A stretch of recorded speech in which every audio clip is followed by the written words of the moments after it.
Governor Kay Ivey fires the commissioner of the Alabama Department of Veterans Affairs. That seems weird. Well, tune in so that you can hear the rest of the story.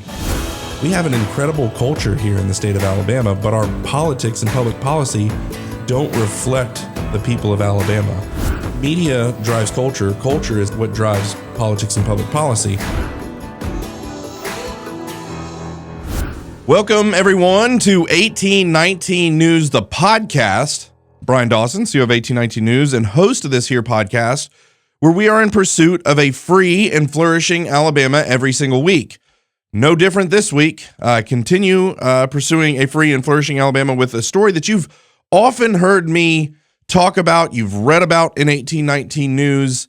It's the story of Rear Admiral Kent Davis, who is the commissioner of the Alabama Department of Veterans Affairs, and how he was unceremoniously removed from his position for doing his job, is kind of what it appears from my vantage point in the reporting we've done. And I kind of want to just go into that a little bit. You guys have certainly heard me on a podcast before talking about this, but we have serious problems with some of our Alabama Department of this and Alabama Department of that. I always use the example of John Cooper and the bridge debacle that he got into in Orange Beach with the Baldwin County Bridge Company. And when he was in the midst of that and getting raked over the coals for that by a judge in Montgomery, he got arrested for threatening to shoot his neighbor over a land dispute. Still has his job, no problems, didn't even have a conversation with him. The Alabama Department of Public Health, Scott Harris, and this is the key, and this is what I want to tee up for you guys, because this is very important. Of all of the things he did with mishandling COVID and all the things he's done since then, arguably, arguably, you could say that there should be not only firing, but potentially criminal punishment. Maybe that's too far. I don't know. I'm thinking more Fauci in my head, and he's kind of Alabama's Fauci, so maybe that's too strong. Sometimes I come in too strong. But the point that I want to make is that she had pressure on her to fire him, and she said she was not going to fire Scott Harris because he was appointed by this board, and the board was made up of basically the Medical Association of the state of Alabama's board, okay? And because he served at the pleasure of that board, she didn't have the authority to fire him. Well, lo and behold, our guest today, Rear Admiral Kent Davis, was also appointed by a board of heads of veteran organizations, and he served at the pleasure of that board. Well, she fired him anyway, and so what it boils down to is either Kay Ivey had the authority to fire Scott Harris and didn't, or she didn't have the authority to fire Admiral Kent Davis and she did. It's that simple. And so one of those was wrong, and I think she needs to be held accountable for that. I've been very clear about that up to this point. But we're going to hear that whole story today. We're going to learn a little bit more about Admiral Kent Davis, hear his story, but also the story of this saga, and really get into the nitty-gritty details in a way that we've not done yet. But I'm sure you've heard about this story on 1819 News. You've read about this story on 1819 News. And I want to remind you guys that if you didn't see the story, it's because you're not signed up for the newsletter. It's that simple. If you're signed up for the newsletter, you won't miss these stories. This is one of the biggest stories that's happened at the end of last year, if maybe not one of the biggest stories in 2024. And if you missed it, it's because you're not signed up for the newsletter. So go there to the website today, 1819news.com. At the top, it says subscribe. Click that. Costs you nothing.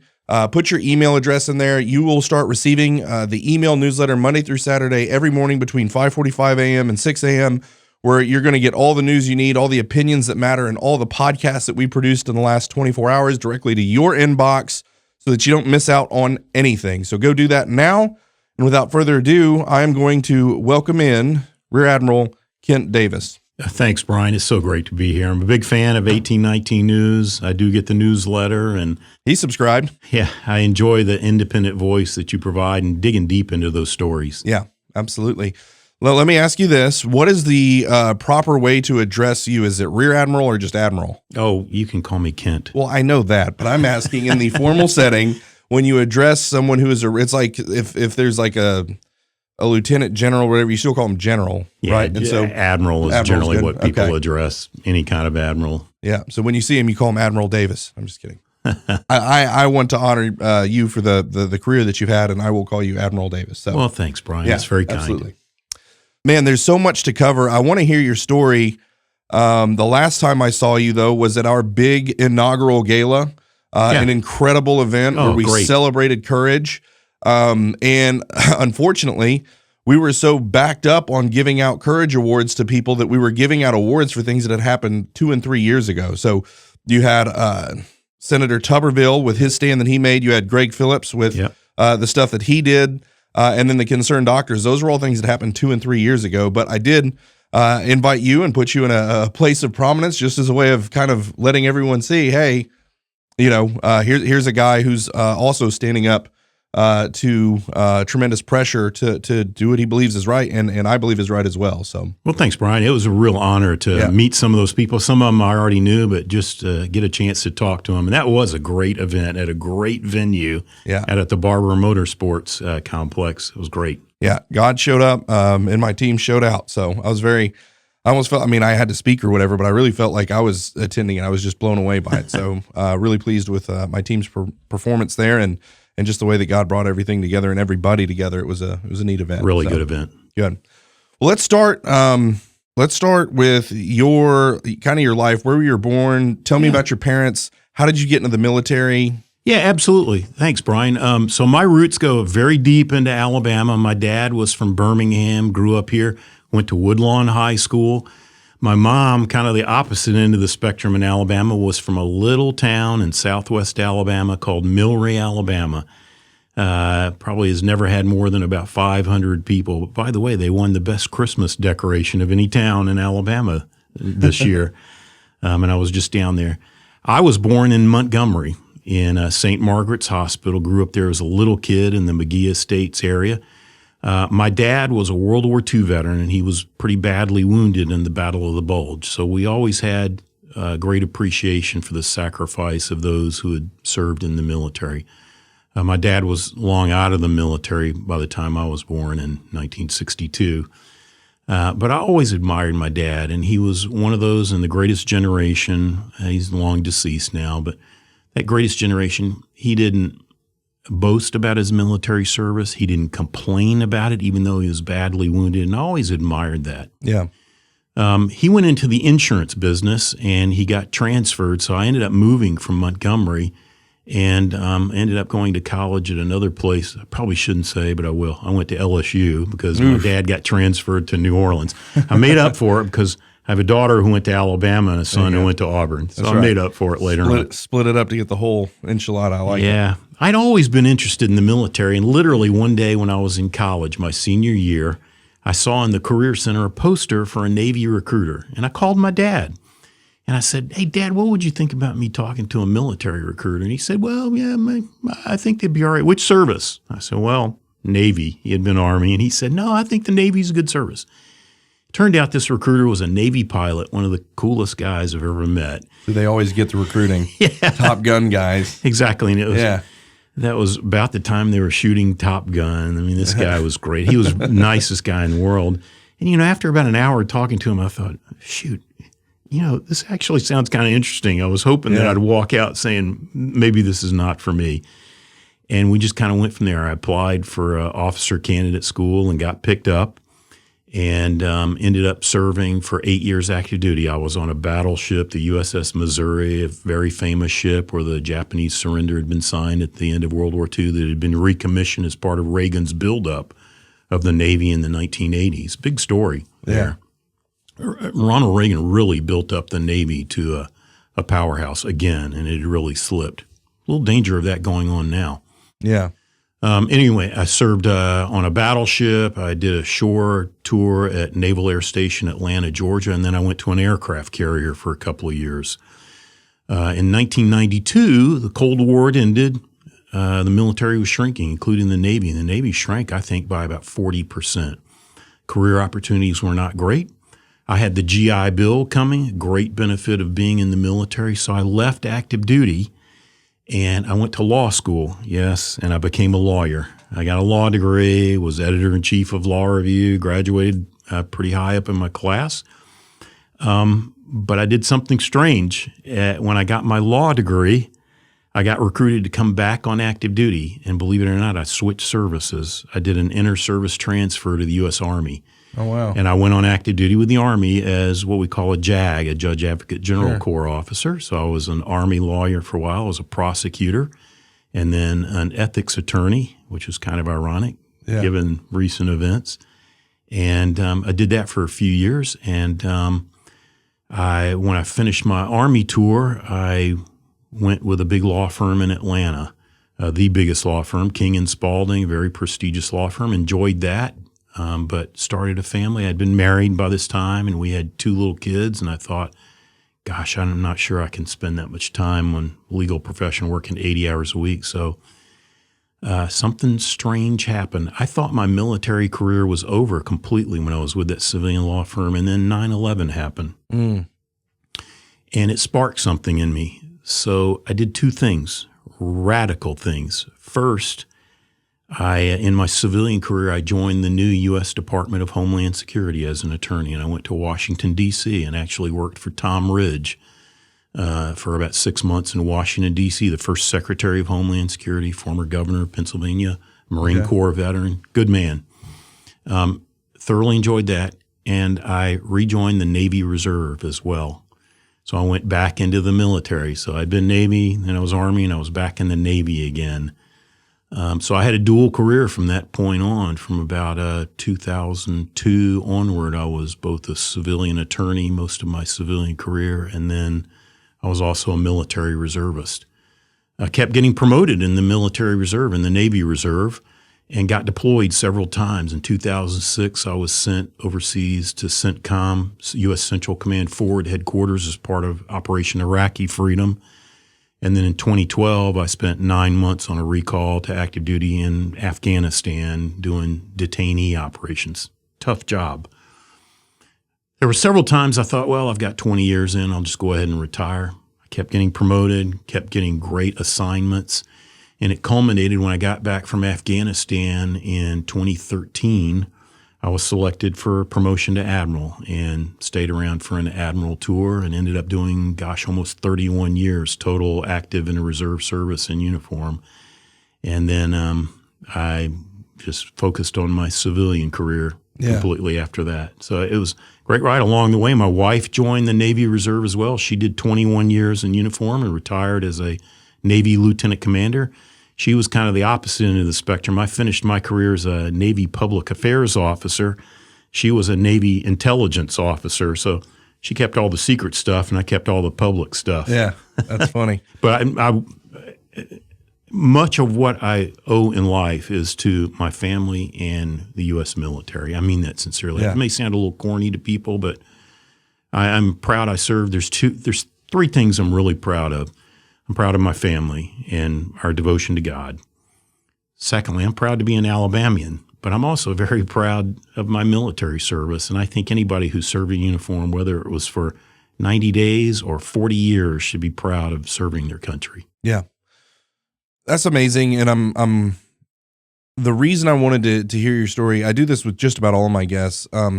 It humanizes who people are. Okay. And it brings to the fore, kind of from the get-go. I had known a little bit about you. We have some mutual friends. And shortly after it happened, we were kind of like, okay, what's going on? And then I talked to some people that knew you, and we have some mutual friends down in Lower Alabama. I kind of started to see what was going on. In a big part, it's the whole thing. If you're going to be in leadership, business, government, church, whatever, there's this whole thing about being above reproach. Right. So that when things like this happen, you can say, hey, no, I know him. He's above reproach. Right. This is why. And your life, your career has been an example of a life well lived that would put you at this above reproach place.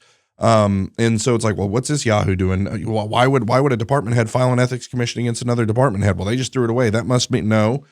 You have to look at it from a point of the veterans and stuff that I've talked to love you, speak extremely highly of you, seemed like you took the Veterans Department of Veterans Affairs really just, which is the overall mental health. That's what I look at of veterans in the state of Alabama. Alabama is a very veteran-centered state.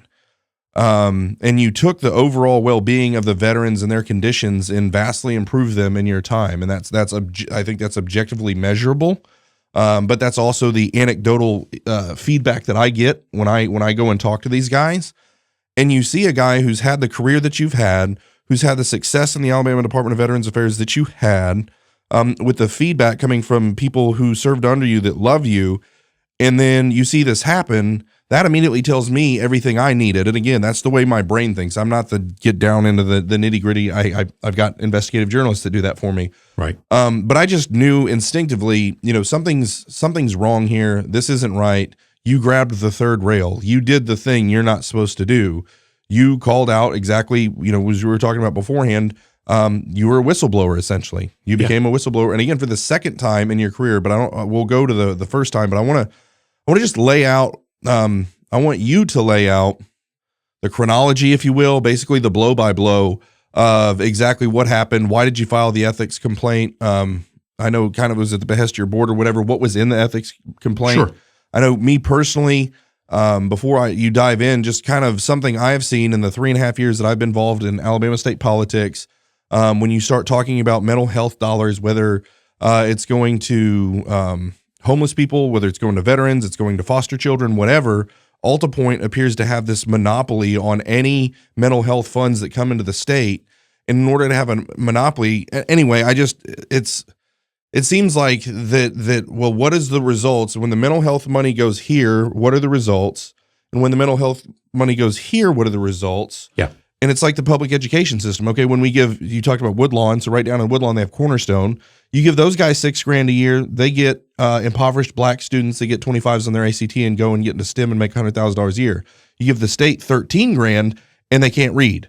Right. Right. What are we doing with this money and what are the results that we're getting? That's kind of what I'm seeing, but I want you to kind of go through it. Yeah, let me tell you about some of the successes we had with veterans. So I became commissioner in February of 2019, and I immediately noticed, and it was a team effort, and I'm proud of what that team in the Alabama Department of Veterans Affairs did. But we noticed there were some serious issues in Alabama. Let me give you just a few examples. First of all, the states are in charge of long-term care veterans through the state veterans home system. When I took over in 2019, Alabama had the longest waiting list in the country to get into their state veterans home system. We had not kept up with the demand for long-term care services for veterans. So we immediately started tackling that. It was about a 6-year project. It culminated just a few months ago with the opening of a brand new state veterans home in Enterprise, Alabama, which will alleviate a big problem we had in the state. Beautiful facility to take care of World War II, Korean, and Vietnam veterans, mainly that are elderly and or disabled. Second thing was the state of Alabama had closed 17 veteran service offices around the state. There were whole swaths of Alabama that had no service facilities for veterans.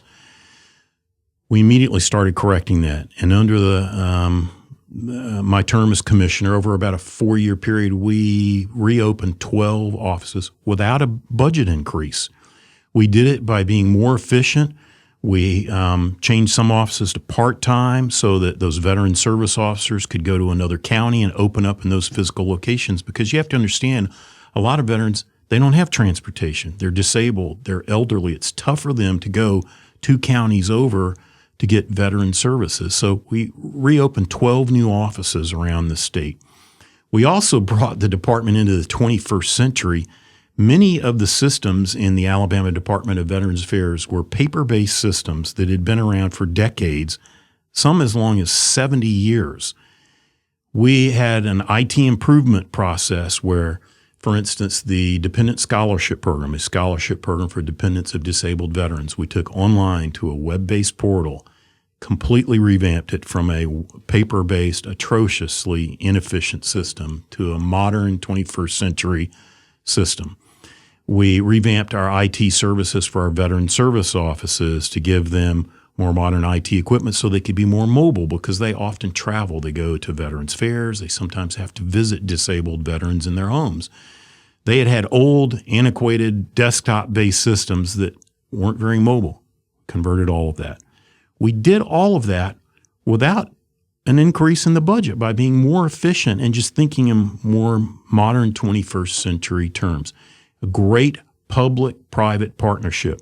Another issue we had was we really weren't coordinating with the private sector, especially the great nonprofits and faith-based organizations in the state that provide great services to veterans.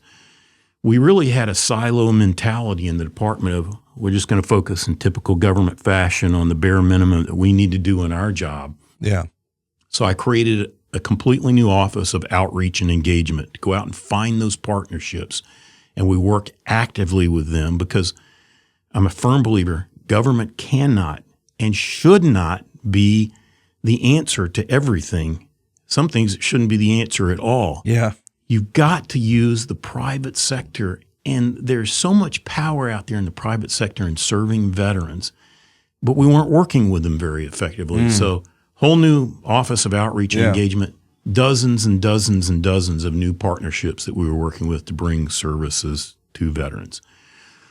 The other example I'll raise is we started noticing Alabama has serious issues with providing mental health services to veterans in the state. We routinely have the worst or second worst veteran suicide per capita rate in the country. There's a lot of reasons for that. It would take me a long time to go through those. We have very high rates of addiction, especially opioid addictions, some of the worst in the nation. So about 5 years ago, started raising alarm bells on this that, look, I believe in limited government. One of the things that government should do, national security, which includes taking care of veterans that we've sent into war that are suffering from physical or those mental invisible wounds of war. Yeah. We were not doing a great job, and we're still not doing a great job in Alabama. So we started raising the alarm bells on that a lot. We got some support, and I will call out some people in the legislature that helped. Representative Kenneth Pascal. Yeah. Good guy. Yeah. Great helped guy. with that. Along the way, got some money for billboard campaigns to advertise the Veterans Crisis Line. Representative Neil Rafferty on the other side of the aisle, a Marine Corps veteran, helped out, especially with the suicide prevention. And we formed a new effort called Alabama's Challenge to prevent veteran suicides. It's a real problem. Again, I know I keep harping on that, but we lose a lot of veterans in Alabama who take their own lives because of those invisible wounds of war. And the problem is Alabama routinely ranks at the bottom in availability of mental health services. There's a lot of reasons for that. We could go into a lot of detail on that. And it's not my intention to cast blame, but we haven't paid enough attention to that. It's much worse in the veteran community. And here's the reason. You have the underlying problem. There's not enough mental health providers in the state of Alabama. The federal VA is supposed to be primarily in charge of mental health services for veterans. They can't even hire enough mental health professionals to take care of the demand in Alabama. There is a federal law called the Mission Act, which I'm a big proponent of, that allows the federal VA to refer veterans out to what's called community care, to private providers for mental health services. But again, there's not enough mental health providers in Alabama, and you have even fewer tailored services for veterans. And there are some unique issues in the veteran community that the regular civilian mental health community is just not geared up to take care of. People are familiar with PTSD, maybe traumatic brain injury that disproportionately affects veterans, but I've already talked about the opioid addiction risk. There are other issues, just basic transition issues and depression and family pressures that a civilian provider is often not able to help a veteran with. There are, on the other hand, some great nonprofits and faith-based organizations in Alabama that have proven track records of helping those veterans. So the root of my problems over the last few months, the genesis was in that mental health issue. We felt legitimately that we were not getting enough support. We were not getting enough help for veterans. Despite all the alarm bells that we were raising, nobody seemed interested in really helping. So in 2024, not an easy time for me. And listen, I don't say this for sympathy. I spent 2023 battling stage 3 cancer. I came out of that battle looking forward to 2024 thinking this is going to be a great year. And 100% I'm going to be able to tackle the tragedy of veterans' mental health in the state of Alabama. Boy, was I wrong. Yeah.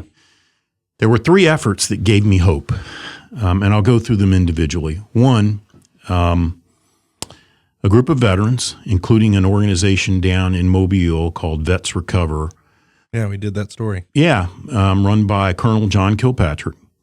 They've treated about 8,000 veterans and saved a lot of lives. That's just a fact. Yeah. That's not opinion, outright fact.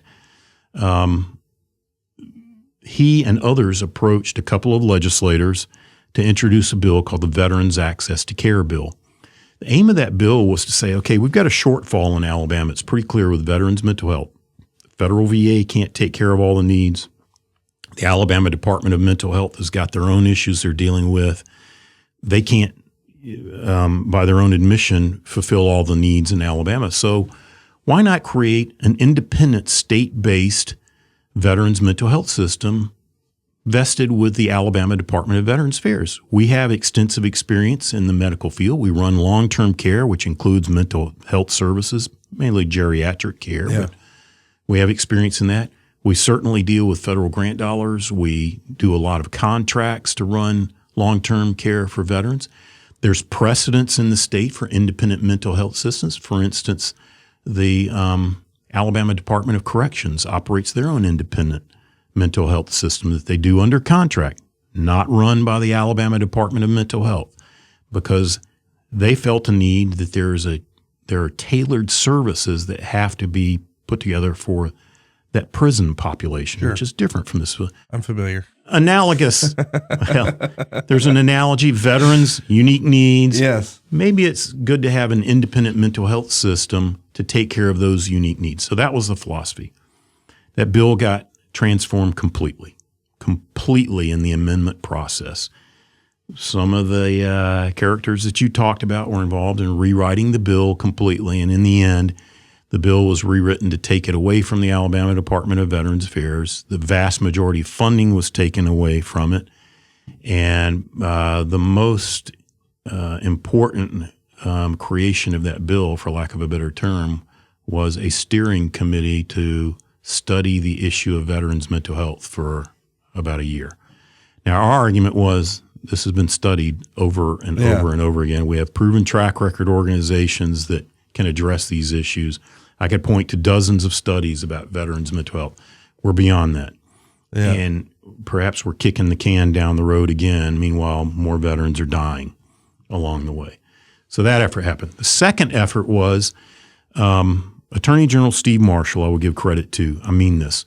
Good man. He is a good man. One of the things he did was negotiated a settlement for opioids in the state of Alabama. Alabama, through those settlements, is slated to get, I believe, over $800 million in settlement dollars to address the opioid addiction problem. Now, that settlement was reached with opioid manufacturers and distributors who, pretty clear, pushed opioids as a panacea for everything and got a lot of people hooked. Well, it's disproportionate in the veteran community. Veterans suffer from opioid addictions at horrible rates. There was a commission put together by the state legislature to decide on the distribution of those $800 million. You're talking that much money. Boy, special interests come out of the woodworks. Oh, yeah. I think rightly so. My bosses at the time, the State Board of Veterans Affairs, unanimously passed a resolution saying, look, opioid addictions disproportionately affect veterans. We can prove that. Plenty of studies. Can you please earmark some of those funds specifically to the Alabama Department of Veterans Affairs to get the money in the hands of those private sector organizations that are directly helping veterans overcome those addictions? Unanimously. That got forwarded to the commission. Well, I went and made pitches to the commission. I sat on the commission. I did a very extensive presentation. Other nonprofit groups came in and did presentations saying you got to take care of veterans. Didn't happen. Alabama Department of Veterans Affairs didn't get any of those dollars to take care of veterans. Now, there's more money coming. There have been 2 distributions, but so far none of it's gone to the Alabama Department of Veterans Affairs. The bulk has gone to the Alabama Department of Mental Health. And I assume since it's not going to you, it's not going to Vets Recover and ministries like that. I think that's a reasonable assumption at this point.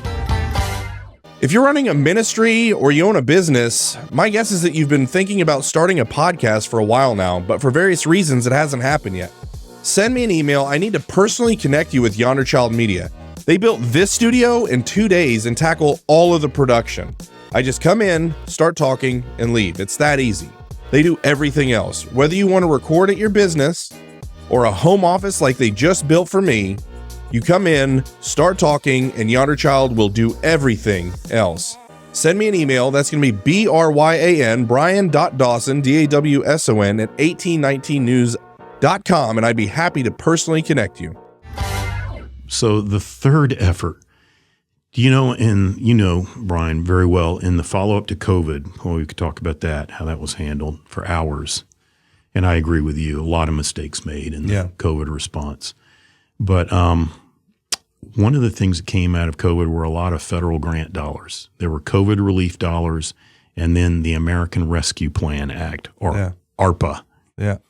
And Alabama is going to get a lot of dollars through the ARPA process. They already have. Well, for about 5 years, I had been harping on Alabama. Taking care of veterans is a shared federal-state responsibility. You got to step up to the plate. And with those federal dollars coming in, can you please set aside some of those to help veterans? We'll do it through contracts and grants. We won't do it in-house. I'm a firm believer in let's embolden the private sector to help those veterans. Well, in November 2022, we were told we were going to get, I think it was about $300,000. Not much in the big scheme of things, but I thought, okay, it's a start. It's a start. Even that didn't work out because it turned out that the intention of some of our elected officials was that $300 was supposed to be earmarked for one particular organization. Good organization. We didn't know that. And we went through the motions because the legislation said that the money was set aside for a supporting Alabama's Veterans Grant Program. Okay. So the State Board of Veterans Affairs put together a grant committee. They put together procedures. We're planning on doling out relatively small amounts to some of the nonprofits. And then we were told, hold off on that. That money was supposed to go to one organization. Okay, no problem. Cut a check for that one organization. They went off and did good things. But it came with a little bit of an apology from some of the legislators saying, sorry for the confusion. We're going to get a lot of ARPA dollars, and we'll set aside some of those dollars for the Alabama Department of Veterans Affairs for your grant contract program to get to those private sector providers. They did. The problem was in November of 2022, they earmarked them for mental health programs in the state veterans' homes, not understanding that the state veterans' homes are not just be-all, end-all veteran support centers. They have a very narrow focus on long-term care, nursing home care, memory care for elderly and disabled veterans. So we spent months negotiating with the legislature and the finance department explaining we can't spend $7 million that you've set aside in ARPA funds just for the state veterans' homes. Can you make it a more generic grant program? Finally, after months, we got the authority to create a generic grant program for nonprofits and institutions of higher education to help veterans with mental health issues, especially things like suicide prevention and opioid addictions. We get to finally the end of 2023. Now, mind you, I'm spending most of 2023 going through surgeries, chemotherapy, battling stage 3 cancer. Not a fun time for me. Yeah. I only missed like 6 days of work, though, throughout all that. So we were on top of it. Everything was going great, we thought. I said, look, a lot of the organizations that are going to apply for this grant program, we deal with all the time. I don't want to be accused of what's called undue influence and favoritism. So the system we created, which everybody agreed to, Finance Department, Alabama Department of Mental Health, Alabama Department of Veterans Affairs, the State Board of Veterans Affairs, the governor's office, all signed off on this. We were going to create an independent panel. We would advertise this grant opportunity. We would put parameters. Here's what your grant proposal must state and address these issues. Submit them. We got about 40 applicants for the grant program under that, all nonprofits or institutions of higher education in Alabama. And then we created an independent panel made up jointly of mental health professionals nominated by the Alabama Department of Mental Health and prominent veterans to grade those grant proposals for distribution of the funds. It was a 5-person independent panel. 3 of those members were employees and experts from the Alabama Department of Mental Health. 2 of them were very prominent, distinguished, experienced veterans. So the majority of the people on that panel were from the Alabama Department of Mental Health. Yeah. They independently graded those grant proposals, and the scores were added up. And there was a whole rank to the grant proposals that came in, and those grant proposal rankings were presented to the State Board of Veterans Affairs Grant Committee. They initially recommended award, I think, to 16 grant recipients, but then the vice chair of the State Board of Veterans Affairs, who is the presiding officer. Now, by statute, the governor is the presiding officer of the State Board of Veterans Affairs, but the governor has never presided over a meeting substantively and participated in the vote. So it falls upon the vice chair to be the presiding officer. So the vice chair, Scott Gedling, said, no, my recommendation is we spread the wealth more. I'd like to see more grant recipients. He presented that to the grant committee, so they basically changed their minds and went from about 16 grant awardees to 33 grant recipients.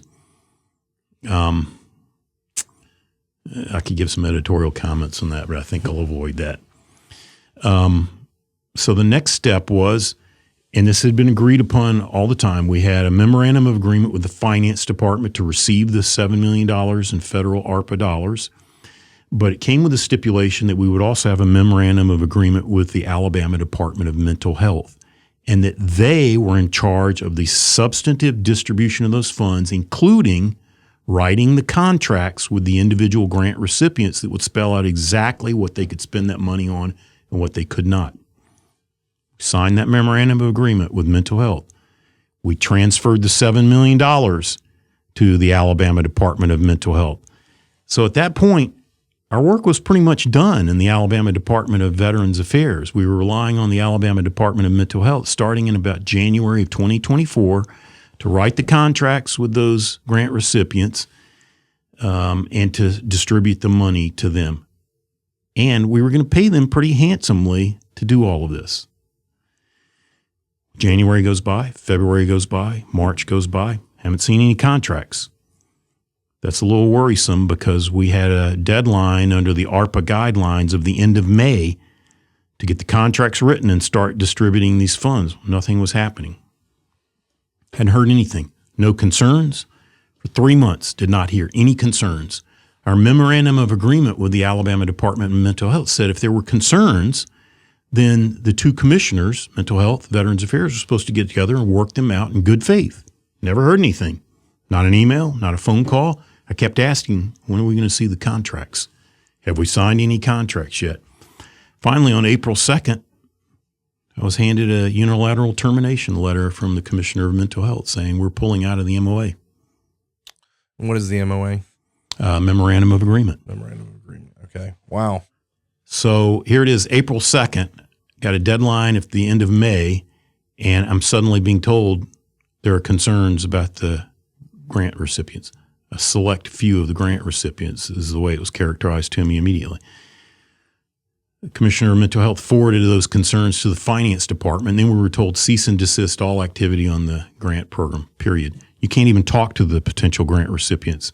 I immediately said, well, it's already been announced who the grant recipients were. They've done press releases. It's out there. I can't call them and say, you're not going to get the grant money. Yeah, that'll be a public relations nightmare for the entire state if we do that. So frankly, in April, I went into panic mode. And this is what's a little frustrating about this.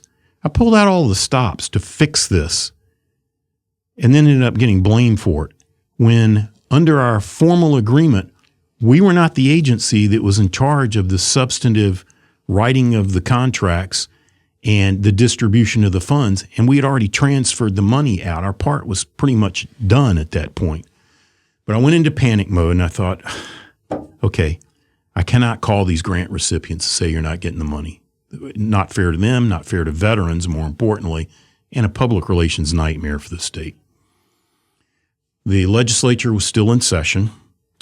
I met with our accounting manager and our general counsel, and I said, look, can we take these dollars out of our operational budget? Can we do that? Especially one of the funds that we managed. Is that possible? The answer that came back, I already knew the answer, but yes, we can do it. We'll have to adjust a few things. Might have to postpone spending in other areas or something like that. But legally, you have to get permission of both the State Board of Veterans Affairs and the legislature to basically reprogram those dollars. Well, the legislature was in its waning days back in April. So I called the vice chair of the State Board of Veterans Affairs and I said, look, we're in a bind and I need your permission. I got to do this out of order. Normally I go to the State Board of Veterans Affairs and ask permission to reprogram dollars. Mm-hmm. I don't have that time. I'm running out of time. I can get to the legislature and get their permission. And can I go to them first and then go to the State Board of Veterans Affairs? And he said, absolutely. So we did that. Went to the legislature. They approved the reprogramming. Take the $7 million out of your operational budgetary funds as basically an amendment to your annual budget. And then it was within a couple of weeks, the State Board of Veterans Affairs had their quarterly meeting, took it to them. They unanimously agreed. So I thought, okay, whatever happens, at least we've got a fallback. We can take care of these grant recipients and veterans. Yeah. The second was, had to have another partner to help with this because we did not have the in-house expertise, by our own admission, by everyone's admission, to actually write contracts and distribute those funds to those nonprofits. So I approached Troy University, and Dr. Jack Hawkins was wonderful, as always. Good man. He said, we can help you. So we signed eventually a new memorandum of agreement with Troy University to use their grant office. So problem solved, whatever happened. Meanwhile, the finance department is looking into this. The clock is ticking away on the ARPA deadlines. May 21st, after I'm asking, what's the status? We just need an answer. Can we use the ARPA funds or do we need to use our operational budgetary funds? May 21st, I got a very pleasant phone call from the state finance director saying, hey, we looked into this whole situation. First of all, appreciate your patience. It took us a little while to look at this. Secondly, we could find no conflict of interest that had been raised by mental health in some of the grant recipients. Third, I salute you for going the extra mile and coming up with alternative solutions to this. And because of the strict guidelines and deadlines on ARPA funding, which I already knew, we were 9 days away from critical deadline. There's no way we're going to finish it. State finance director said, I think that's the way to go. Very pleasant. I said, I agree. We're done. I'm going to use our operational budget funds. We've got a memorandum of agreement with Troy University, who's been wonderful and still is, from what I understand. We're going to move forward. So I thought, we're done. Finally, we got a solution despite all the rigmarole, all the shenanigans, frankly, some of the backstabbing going on, indications that there's no way we're going to give Veterans Affairs grant dollars or opioid settlement dollars or anything else. Those are going to go to other people with special interests, with pretty powerful lobbyists behind them. But I thought, okay, got a path forward. The next thing that happens is in July is the next quarterly meeting of the State Board of Veterans Affairs. They were not happy about all of this, the way this had all played out. You had the three issues of the Veterans Access to Care bill, which had been rewritten completely. You had the opioid settlement distribution funds, none of which had gone to Veterans Affairs, despite their formal pleas through a resolution. And then you had the issue with the ARPA grant fund. So that was three strikes that the State Board of Veterans Affairs, I think, legitimately was concerned about. At the July quarterly meeting, two of the board members came up to me and said, we have some serious ethics concerns with how this all played out. We don't think this was handled well, that there were some ethics violations. I immediately said, okay, time out. I used to be a city manager. I served as city manager of Anniston, Alabama, and had to deal with ethics issues. Pretty familiar with the state ethics code. Not a great ethics code, by the way, having been a former ethics attorney for the federal government. I was pretty familiar with it. And I said, you do know that the state ethics code says in black and white letter law that if an agency head is made aware of ethics concerns, that agency head has an absolute obligation under the law to report those to the Ethics Commission. And if that agency head fails to do so, he or she is guilty of a misdemeanor crime for failure to report it. Wow. So Hobson's choice now. They understood that and they said, yes, we want you to report. And I said, we need to bring the vice chair of the State Board of Veterans Affairs into this conversation so he's aware. Brought him over. So the four of us had the conversation. Vice chair agreed and said, you need to report it. You're doing the right thing. We have deep concerns about what's happened over the last few months. So I said, okay, here's what I'll do. I'll take everything that you've told me. You even mentioned some other people that I need to talk to. I talked to them in confidence, I thought. I wrote up a narrative. I sent it to those 3 board members, asked them, does this encapsulate everything that you brought to my attention? And do you understand the absolute need for confidentiality of this? This is supposed to be a confidential process. Yes, everybody agreed. You encapsulated what we brought to your attention, submitted it to the Ethics Commission. Lo and behold, the next thing I hear is someone has leaked my ethics complaint. I have suspicions of how it got leaked. Even talked to law enforcement about it. We'll see what happens with that. I think there was some nefarious intent there. That's my opinion. Yeah. And all heck broke loose from there. The Ethics Commission, without much communication with me, I did send them some follow-up communications. I corrected one factual error I had discovered in the original narrative, got an acknowledgement of that. It was summarily dismissed pretty quickly without a lot of input, apparently not talking to witnesses or anything like that. That's okay. That's what the process is about. I'm sure the Ethics Commission, I know as an ethics counsel, I dismiss things all the time saying, not really an ethics violation, thanks for bringing it to our attention. That was the end of it. I wish that had been the end of it on this. Yeah. So at the end of August, the Ethics Commission dismissed the complaint. September 5th, about a week later, I am on official business down in South Alabama, out of the office, in the car, and I get a call from our administrative officer at headquarters, clearly emotionally upset. I couldn't understand her at first, and I said, what's going on? She said, well, I was copied on an email to you. I said, what does the email say? She could barely get it out. And she says, well, 2 things. The governor is removing John Kilpatrick from the State Board of Veterans Affairs. No reason given. I said, what's the second thing? She's asking for your resignation by 5:00 p.m. today. And I said, it's 11:00 a.m. right now. I have 6 hours to resign. Yeah, she wants you to resign by 5:00. And I said, what's the reason? The governor says that you mishandled ARPA funds. And I thought, okay, this is a little perplexing. And I'm not even in the office. I can't even read the letter that's attached to the email. But I thought, Sure. a little strange to get an email over this, Yeah. demanding a resignation. I know in my 40-year career, if I've ever asked someone to resign, I at least had the professional courtesy to call them in and have a talk with them. Yeah. And sometimes I've had that difficult talk with people and said, look, I need you to resign. If you don't, you'll be terminated in 48 hours or something like that. Just professional courtesy, letting someone resign and explaining why. But I didn't get that. I got an email.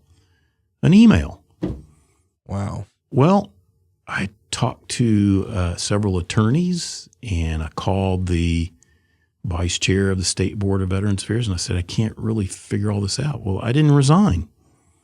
And then the next day, and by the way, that email was also released to the news media, concurrent with the notification that I got. So within about 5 minutes of our administrative officer calling, as I'm trying to meet with our general contractor to finalize our new state veterans home that we opened in Enterprise, my phone is literally blowing up with news media calling saying, what's this all about? And I had to tell them, I don't know much about it. I know as much as you do. I got an email. A lot of them were surprised that that's how you found out was an email. Yep. You know as much as I do. So I didn't resign. The next day, the governor's office put out a public announcement that, quote, I didn't have the decency to resign as requested. And I politely pointed out, look, the state law says that the commissioner is appointed by and can only be removed for cause by the State Board of Veterans Affairs. So I don't understand why the governor is purporting to force me into resignation. That needs to go before the State Board of Veterans Affairs. Some of the state board members had told me the same thing. No, that needs to come before the board. The governor's office can certainly present reasons why you should be removed for cause. So I didn't resign. Then the governor called for a a special called meeting of the state board to remove me for cause. And the word got out pretty quickly on that because it was a public announcement.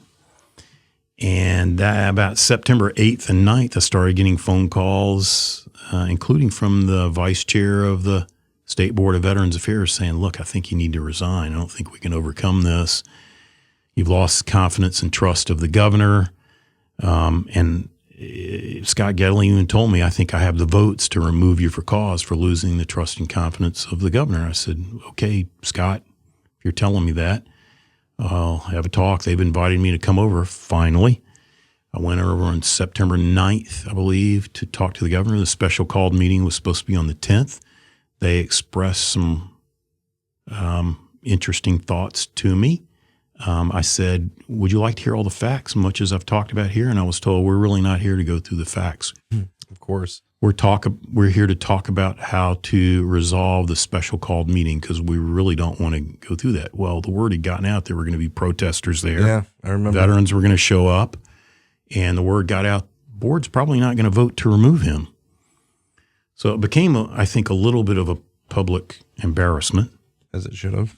But I said, okay, look, I get this. I'm a former military officer. You've invited me over here, had this talk. The governor's upset. It's clear this is about the ethics complaint. I mean, come on.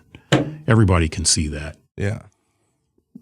Interestingly, the state ethics code has an anti-retaliation provision that says you can't retaliate against someone merely for filing an ethics complaint. Isn't that interesting? Yeah. In the letter of the law. But I said, I'm going to do the right thing. If I've become a problem, a distraction. So the deal we worked out was I'll stay until December 31st and I'll voluntarily resign. I won't say anything bad about the governor, her decision, the office. But you agree you won't stand in the way of me leaving quietly and going somewhere else and being able to serve somewhere else commensurate with my background. Everybody agreed to that. Everything was fine. Well, the next State Board of Veterans Affairs meeting, I noticed on the agenda for the one of the committees, they were going to look into the entire grant program to see if there was any wrongdoing because the governor's office had made the allegation that I had and my department had mishandled ARPA funds. So I attended that committee meeting. I checked with the committee chair ahead of time. I said, what's this all about? Is this going to be an inquisition? You just want to ask me questions? And he said very clearly, I want you to go through step by step what happened with the whole grant process so we can determine if there was anything wrong that we need to correct or exonerate you. So gosh, probably for an hour and a half, I was grilled. I was questioned by that committee, answered every question, went through the whole timeline. At the end, that committee took a unanimous vote to say there was no wrongdoing. Wow. In the administration of the grants. Very thorough process. The next day, they presented their findings to the entire State Board of Veterans Affairs. Open meeting with the public there. I got grilled again. Not as much at the committee. And at the end, the committee chair said, yeah, we thoroughly questioned Commissioner Davis, and we took a vote, and it was unanimous that there was no wrongdoing here. One of the other board members raised a motion and said, okay, that begs the question, if he didn't do anything wrong, and by the way, we all acknowledge he's done a great job as commissioner, why is he resigning? So I make a motion, we ask him to rescind his resignation. That passed unanimously. So it puts me in a terrible quandary because I said, okay, I have a gentleman's agreement with the governor's office. I'll leave December 31st. But now my bosses, by law, have asked me to stay. What do I do? Yeah. Well, I called my attorney immediately afterwards. Good choice. Yeah, I called him and I said, what do I do now? I'm caught between a rock and a hard place. And he said, well, let me call the governor's council. Let's talk. Let's see if we can work something out. And I said, okay, how long do I need before I need to do something? And he said, give me until close of business on October 18th. Okay. Didn't even get to that point. He calls the general counsel for the governor and he says, let's wait to hear something back. The morning of October 18th, the governor issues another call for a special called meeting for my removal immediately. not honoring the December 31st resignation. I thought, here we go again. Really? Why? All they had to do was say, no, we're not bending. We expect you to keep your agreement. And I would have talked to them and worked it all out, but not even a chance to have that discussion. I said, okay, go to the special called meeting. So October 22nd, there's a special called meeting over in the Capitol. And a few new parameters were put on this meeting. So the last meeting of the State Board of Veterans Affairs, they had voted unanimously in my favor. The governor's office made allegations that that vote was orchestrated theater and that I had even manipulated the vote. I don't know how. I didn't say a word during that whole meeting substantive about the matter that they were talking about. I just sat there with my hands folded and let them talk. But I was accused of manipulating the board. I guess facts are manipulation and answering questions are manipulation. Yeah. So from the 18th to the 22nd, the rules started changing. First of all, for the first time that anyone could ever remember, the governor, after calling the meeting, said, well, I'm not going to come to the meeting. Even though the meeting had been set up in the Capitol, right down the hall, at her convenience, they said on a date and time that she could be available. And then it was announced she wasn't going to be there. And for the first time ever, was going to appoint a proxy to sit in her place. It's never happened before at a board meeting. Okay. I thought, well, that's definitely one vote against me then. Yeah. And then secondly, short notice, and remember the State Board of Veterans Affairs, these are people from all over the state of Alabama. They have jobs, vacation plans, illnesses. Rules were stated that there will be no virtual participation in this board meeting. You have to be present physically well, that didn't sit well with some of the state board members because they said, I can't be there. One gen had just gotten out of the hospital, couldn't travel. Some had work obligations. And some board members said, I'm not even going to vote. We've been through this basically. So October 22nd, we went through it again, whole thing. In the end, out of a 17-member board, only 5 board members voted in the end, one of which was the governor's proxy vote. Wow. I still won the vote. Wow. We went through all the facts again. I answered every question. I provided a written response, and the vote still came in my favor. And that didn't matter because right after the meeting, and thinking, okay, probably going to finish out December 31st. Haven't decided that yet, but the general counsel for the governor walks up with a letter saying, we don't care about the vote. The governor is going to exercise her supreme executive power. You're removed effective immediately. Yeah. And again, I wish the story had ended there, Brian. That wasn't enough humiliation, I guess. I thought my wife and my kids are there having to listen to this. The news media is all there. They're all asking me about this. I'm stymied, not knowing what to say at this point. I thought, well, I'll just go back to the office and get my briefcase and go home. Yeah. Pick up the pieces later on. Walking back to the office, and I got, thank God, several kind spirits called and said, don't come back to the office. The governor's office has law enforcement waiting for you outside your office. Wow. And I thought, why? Nobody's alleged even remotely that I did anything criminally wrong. Yeah. Why would they have law enforcement there? I was told they had also alerted the news media. Of course. Spectacle. He had to get pictures of me being escorted out of the office. Spectacle. Yeah. So I didn't go back to the office. I said, well, I'm no longer commissioner. I've got the letter that says I'm removed immediately. I'm going home. Yeah. They were at your home. They were in my home. They sent law enforcement to my house to wait for me at the house. And I finally, after mulling it over and talking to my attorney, I said, I'm going home. You're not going to prevent me from going to my house. My wife and son are there now. They're inside the house wondering what is going on, scared, out of their mind, thinking, is Dad going to be arrested or something? So I pulled up. Very nice law enforcement. Turned out to be a military veteran. Boy, God works in mysterious ways sometimes. That's funny. I got out. It was very nice. I said, officer, I'm sorry. You've been waiting. What's this all about? He said, Admiral, please understand I'm doing my job. I said, I understand that. And he said a few other kind things. I said, I get that completely. He said, I was just ordered to come over here and take possession of any government property you might have on your person. I said, that's what this is all about. All you had to do was ask me over there. I've got government cell phone and the key to my office. You're welcome to them. Turn them over to them.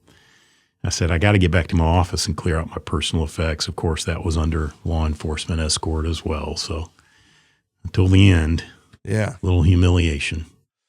No, and it's interesting how the government will show force. We had one of the last podcasts I did was with a guy named Caleb Dillard, who was a J6er, with the evil, government overthrows on January 6th.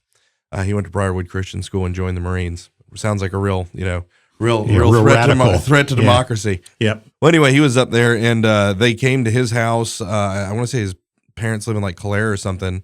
Raided his house, pointed guns and like put his parents in the back of a cop car, right? And so it's just, and that was because they couldn't do what they wanted to do necessarily to him, and so that was their way of. I would say it's an abuse of government to basically inflict harm, pain, or reputational harm or pain on someone because you can't do to them what you'd like to do. So you go to the full extent and a little bit past what you actually are able to do. But it's horrible. And you've hit on a fundamental issue that somehow we've lost touch with. And boy, the last few years should have proven this. This whole country was established on the basis of overcoming uncontrolled government power.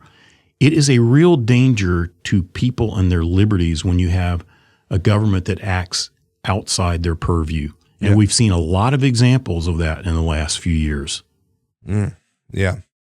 Well, so what, I remember when the first time you said you had a lot more free time on your hands than you did. What are you doing now? What's the thought process?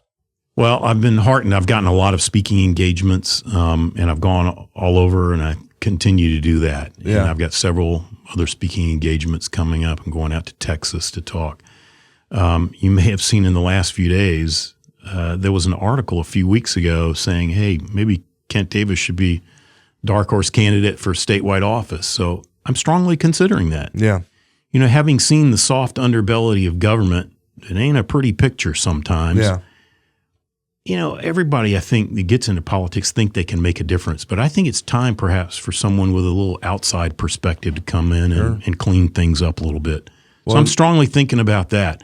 I'm also looking at job prospects, and I've had several opportunities come my way that I'm thinking about. We'll see if they pan out.